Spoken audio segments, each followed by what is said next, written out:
There was no press conference. There was no breaking news banner. There was no shouting match on television. And yet, the biggest story of the 2026 NASCAR season happened right in front of everyone. And almost nobody noticed. A small part on the race car was changed quietly, and the entire garage walked right past it. Everyone except one man. Brad Keselowski saw it, understood it, and said out loud what nobody else in the sport was willing to say. Here is exactly what he wrote on X. This didn't really get any media play but was a big deal emo. That is one short line. No drama. No long speech. But it came from a man who drives the car and also owns the team. And that makes it worth stopping and looking at closely. When Brad Keselowski speaks about the machinery of this sport, he is speaking from two chairs at the same time, the driver's seat of the number 6 Ford and the owner's office at RFK Racing. So let us go back and walk through the whole story step by step, because once you see all the pieces laid out together, you will understand why this quiet little change might be far bigger than anyone realizes. Start with the numbers, because the numbers are staggering. 22 races are in the books in the 2026 season. Toyota has won 13 of them. 13, Chevrolet has 6 wins. Ford has 3. Stop and read that again.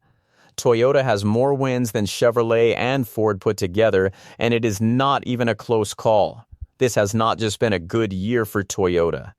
This has been a takeover. The manufacturer standings tell the same story from another angle.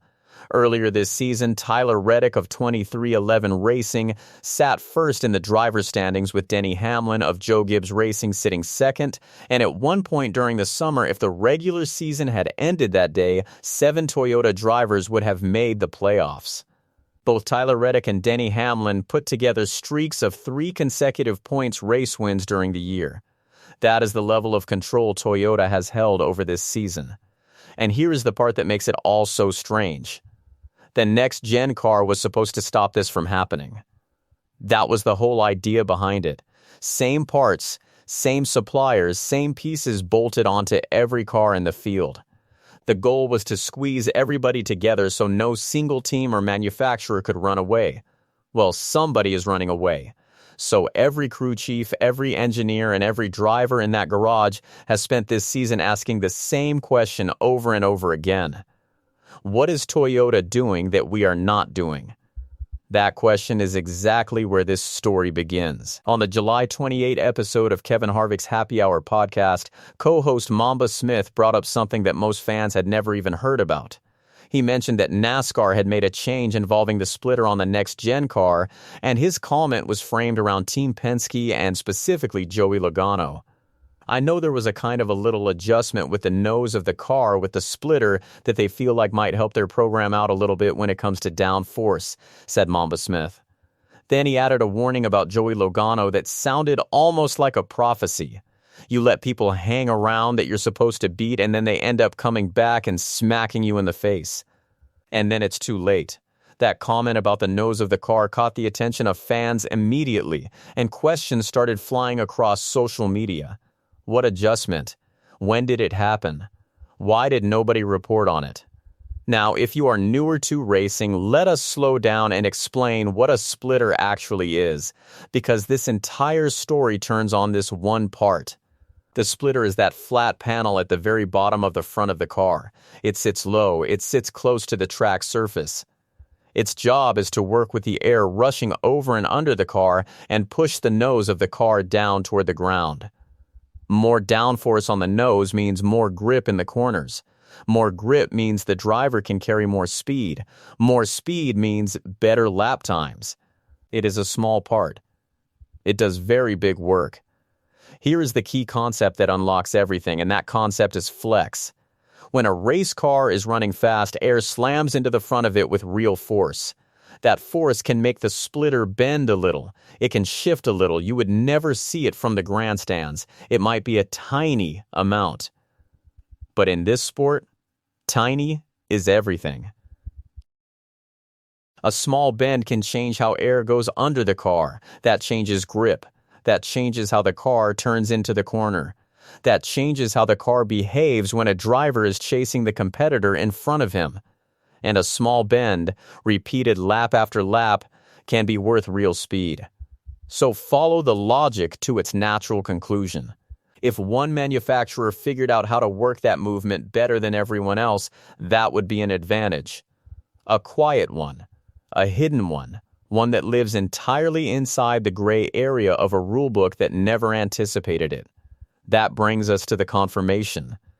When fans started asking questions, NASCAR reporter Bob Pockrass answered one of them directly on X. And his answer put the whole picture into focus. Starting with North Wilkesboro, the teams had to add some struts to the front of the splitter that should keep it from moving/deforming while at speed.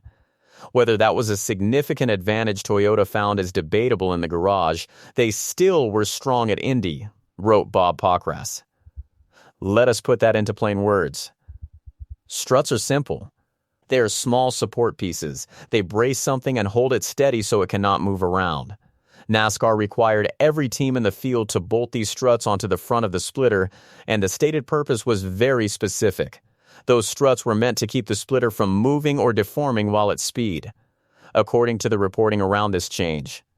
The flex in the splitter was something that had been discovered by Toyota, which is exactly why the garage started connecting the dots between this quiet rule change and the most dominant manufacturer season in recent memory. Notice what Bob Pockrass did in that post, because it matters. He was fair about it. He said whether that flex was truly a significant Toyota advantage is something people in the garage still argue over. He also pointed out that Toyota was still strong at Indianapolis after the change went into effect, so this is not a settled matter. But it is being talked about in every corner of the garage. And then came the moment that turned a technical footnote into a headline. Brad Keselowski replied to that post from Bob Pockrass. One line. This didn't really get any media play but was a big deal emo. Now think about who just said that. Brad Keselowski is not a fan on the internet guessing. He is not a reporter working off rumors. He drives a Ford at the Cup Series level, and he co-owns RFK Racing, one of the flagship organizations in the entire Ford Motor Company camp. When a man with that much skin in the game calls a rule change a big deal, he is telling you something about what the people inside the sport actually believe, regardless of what gets said publicly. So the natural next question is this. Did the change work? The struts came in at North Wilkesboro, so we can look at exactly what happened right after. At North Wilkesboro, Toyota cars took 4 of the top 6 finishing positions. Then the series went to Indianapolis. Toyota finished 1st, 2nd, 4th, and 5th. So the rule changed, the support pieces went on the cars, and Toyota just kept doing exactly what it had been doing all year long. But fairness demands the full picture, and the full picture includes a genuine Ford counterpoint. At North Wilkesboro, Joey Logano was dominant, just as he had been at that track the year before, and Ford put 5 cars in the top 11 finishers. At Indianapolis, Joey Logano finished 3rd, and Ford placed 4 cars in the top 8 and 7 cars in the top 15. That is a real uptick in performance across the 2 races since the change.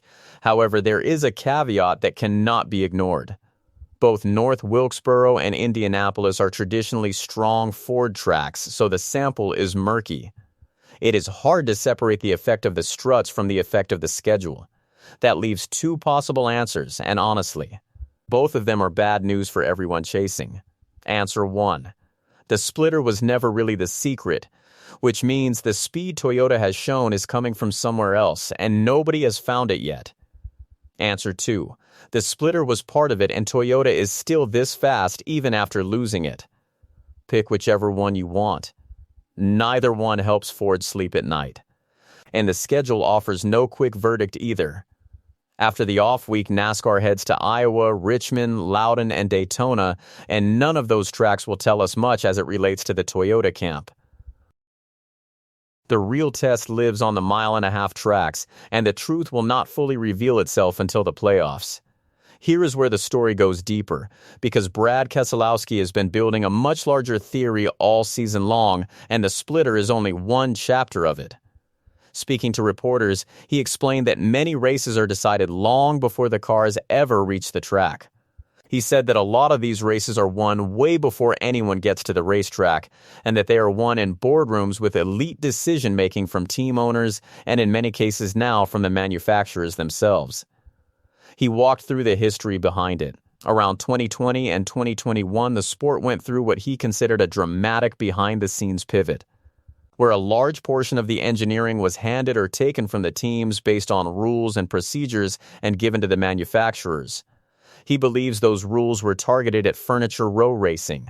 The team that came into the sport spent heavily, won a championship, and then went away.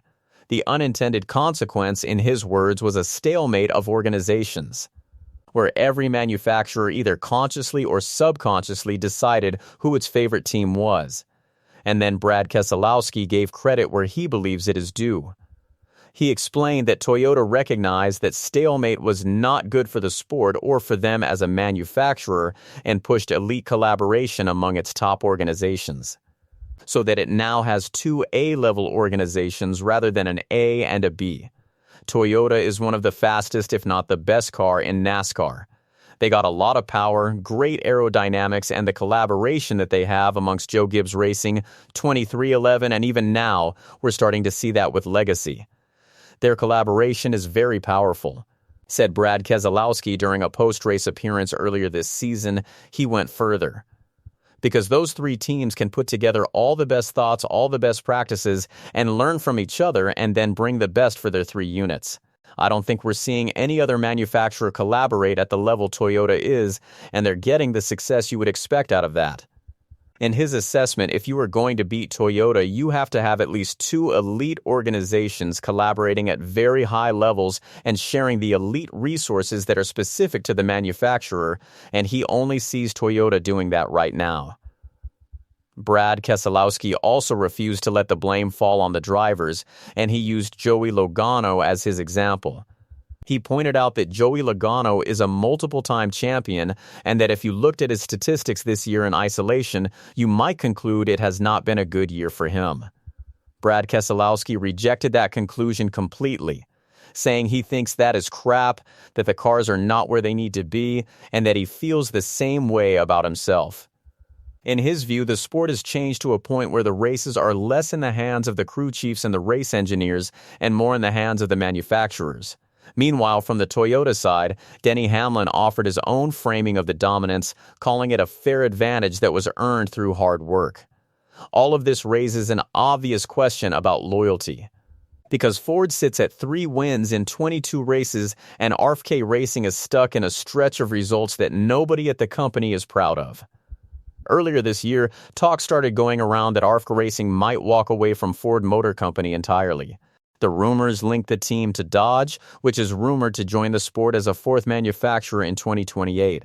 Brad Keselowski shut that talk down himself in a post on X, pointing out that RFK Racing has a multi-year agreement with Ford and stating plainly that his goal is to help make Ford championship winners. When he was asked about the situation directly in July, he did not dodge it. We're committed to that. We want to be successful with them. We're hopeful that we can continue to innovate with them to this next level. We're in a lull right now that we don't want to be in. Ford doesn't want to be in the same lull. I feel pretty safe in saying that. The onus is on us to step it up and figure it out, said Brad Keselowski. In simple words, that means this is our problem to solve, not somebody else's. That is a rare thing to hear in a bad season. Loyalty is easy when you are winning. Loyalty is much harder when you have 3 wins and the manufacturer across the garage has 13. There is also hope on the horizon because Ford has a new body coming for the 2027 season, which Brad Keselowski believes should cut off some of the gap that exists right now. So here is where everything stands. The playoffs are only 4 races away. That is the entire window. 4 races for Ford and Chevrolet to find something real. 4 races to close a gap that has done nothing but grow since February. NASCAR already made its move with the splitter. The struts are bolted on, the change is done, and there is no undoing it. And so far, Toyota has not blinked once. Brad Keselowski saw the change coming, understood what it meant, and said it out loud when nobody else in the sport bothered to. Now the rest of the garage has 4 races to prove he was right about it. Was the splitter the secret behind the most dominant manufacturer's season in modern NASCAR, or is the real answer still hiding somewhere nobody has looked? Drop your answer in the comments because this debate is only just getting started.